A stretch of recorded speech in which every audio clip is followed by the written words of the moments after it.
एक बार की बात है, एक बहुत बड़ी आर्ट गैलरी ने कॉन्टेस्ट डिक्लेयर किया। उसमें उन्होंने अनाउंस किया कि जो भी पेंटर पीस को डिपिक्ट करने वाली वर्ल्ड की सबसे अच्छी पेंटिंग बनाएगा उसको $10 मिलियन का इनाम मिलेगा। यह बात पूरी दुनिया में फैल गई और पूरी दुनिया से हजारों पेंटर्स ने अपनी अपनी पेंटिंग भेजी उस कॉन्टेस्ट में पार्टिसिपेट करने के लिए। उन हजारों पेंटिंग्स में से जो इस कॉन्टेस्ट के जजेस थे उन्होंने फाइनली 100 पेंटिंग्स को शॉर्टलिस्ट किया और उन 100 पेंटिंग्स की एक एग्जीबिशन लगाई। उस एग्जीबिशन में इन सारे पेंटर्स को तो इनवाइट किया ही किया, साथ ही साथ मीडिया वाले भी बैठे हुए थे और मीडिया वालों के साथ हजारों लोगों की भीड़ भी जमा थी। क्योंकि प्राइज अमाउंट इतना बड़ा था तो सबका इंटरेस्ट था ये जानने में कि कौन जीतेगा, कि वो पेंटिंग कैसी होगी और कौन वो पेंटर होगा जिसको इतना बड़ा अमाउंट मिलेगा। फाइनली वो दिन आ ही गया। वहां पर सारी ही पेंटिंग्स देखने लायक थी और एक से बढ़कर एक थी। उसमें से कुछ पेंटिंग्स थी जहां पर सबसे ज्यादा भीड़ थी। जैसे एक पेंटिंग थी जहां पर एक बिल्कुल साफ पानी की नदी बह रही थी जिसके पीछे कुछ पहाड़ थे, उसके ऊपर बर्फ जमी हुई थी और पीछे से सनराइज हो रहा था। एक और पेंटिंग थी जहां पर पेंटर ने पीस को डिपिक्ट किया था फुल मून नाइट के थ्रू, यानी कि एक बिल्कुल पीसफुल लेक थी जिसका पानी बिल्कुल स्टिल था, इतना स्टिल कि उसके अंदर आप रिफ्लेक्शन देख सकते थे आसपास में जो भी कुछ था उसका, बिल्कुल एक मिरर की तरह। और बिल्कुल डार्क आसमान में कुछ तारे चमक रहे थे और एक चांद चमक रहा था। उसके अलावा एक पेंटिंग थी जिसमें बिल्कुल सफेद बादल थे, नीला आसमान था और बिल्कुल हरी हरी घास थी, यानी कि सारी ही पेंटिंग्स ऐसी जिसको देख करके ही मन शांत हो जाए।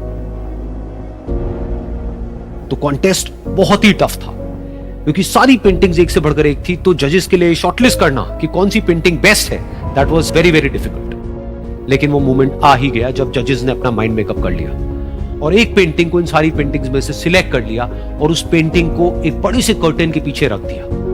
सामने वो सारे पेंटर्स बैठे हुए थे, मीडिया वाले थे और हजारों लोगों की भीड़ थी। सबकी क्यूरियोसिटी बढ़ती चली जा रही थी क्योंकि अमाउंट बहुत बड़ा था। लेकिन जैसे ही वो पर्दा हटा और सामने से सबने उस पेंटिंग को देखा तो सब हैरान रह गए। सब एक दूसरे की शक्ल देखने लगे। किसी को कुछ समझ नहीं आ रहा था कि एक्चुअल में हो क्या रहा है, क्योंकि वो पेंटिंग जो वहां पर दिख रही थी वो दूर दूर तक शांति को डिपिक्ट नहीं कर रही थी। तो सबको लगा कि शायद उस आर्ट गैलरी से कोई गलती हुई है या जजेस से कोई गलती हुई है और किसी गलत पेंटिंग को वहां पे रख दिया। तो कुछ पेंटर्स एक साथ गए, जाकर के उस आर्ट गैलरी के ओनर से मिले और जाकर के उससे पूछा कि क्या ये कोई गलती है, गलती से कहीं कोई गलत पेंटिंग तो आपने वहां पे नहीं रख दी। तो आर्ट गैलरी वाला थोड़ा सा मुस्कुराया और बोला नहीं, ये पेंटिंग बिल्कुल ठीक है, जजेस ने इसी पेंटिंग को सिलेक्ट किया है और यही पेंटिंग आज की विनर है। सारे पेंटर्स ये जवाब सुन करके गुस्से से भर गए और सबने मिल करके रिवोल्ट कर दिया।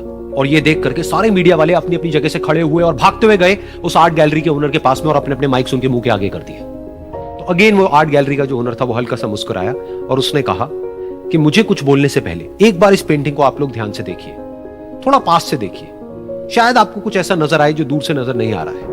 क्योंकि आप सबने एक चीज तो देख ली कि इस पेंटिंग में आंधी है, तूफान है, चारों तरफ सब कुछ तहस नहस हो रहा है, आसमान में बिजली कड़क रही है, काले बादल हैं, ये सब तो आपने देख लिया। लेकिन एक चीज नहीं देखी कि इस पेंटिंग में एक घर भी है। उस घर में एक छोटी सी खिड़की है जहां पर एक आदमी खड़ा हुआ है। ध्यान से जाकर के देखिए, वो जो आदमी खड़ा हुआ है और बाहर देख रहा है उस घर से, उसके चेहरे पर कोई डर नहीं है बल्कि एक हल्की सी मुस्कान है, एक ठहराव है, एक सुकून है। और यही है शांति का असली मतलब।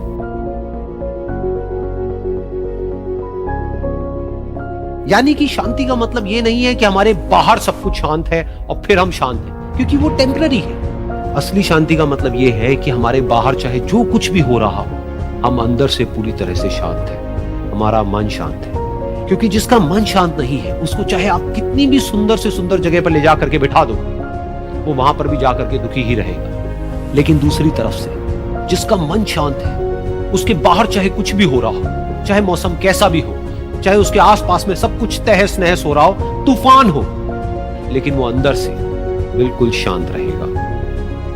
और यही है शांति का असली मतलब।